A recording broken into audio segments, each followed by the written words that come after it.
You ask Tiger to solve. This deals with linear equations with one unknown. The final result is x equals 6. Let's solve it step by step. Group all constants on the right side of the equation. Subtract 38 from both sides. Group like terms. Simplify the arithmetic.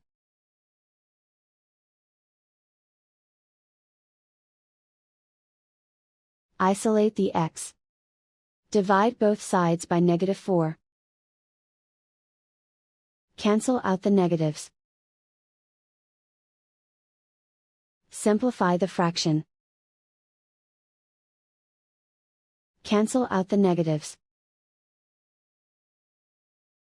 Find the greatest common factor of the numerator and denominator. Factor out and cancel the greatest common factor.